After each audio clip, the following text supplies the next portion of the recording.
അപ്പോൾ നമ്മളെല്ലാ പച്ചക്കറിയും ഒന്ന് അരിഞ്ഞെടുക്കുന്നുണ്ട് കേട്ടോ. അപ്പോൾ ഇതിൽ നമ്മൾ ഉള്ളി, പിന്നെ വഴുതനങ്ങ, ക്യാരറ്റ്, മുരിങ്ങക്കായ്, പിന്നെ കർമ്മത്തിയും കൂടെ നമ്മൾ ആഡ് ചെയ്യുന്നുണ്ട് കേട്ടോ. കുമ്പളങ്ങക്ക് പകരം കർമ്മത്തിയാണ് ആഡ് ചെയ്യണത്. അപ്പോൾ ഗായ്സ്, നമ്മുടെ പച്ചക്കറി ഇവിടെ റെഡി ആയിട്ടുണ്ട്.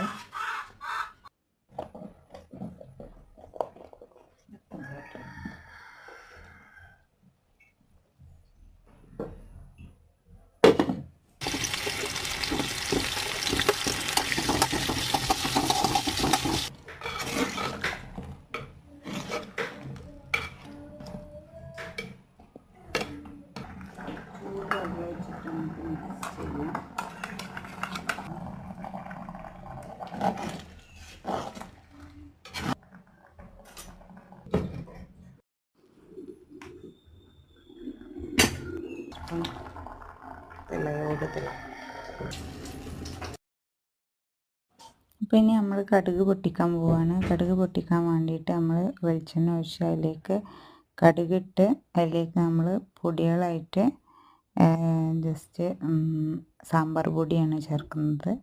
പിന്നെ കുറച്ച് മുളക് പൊടിയും കൂടെ ചേർക്കുന്നുണ്ട് കേട്ടോ. എരിവിന് വേണ്ടിയിട്ട് മുളക് പൊടിയും ചേർക്കുന്നുണ്ട്.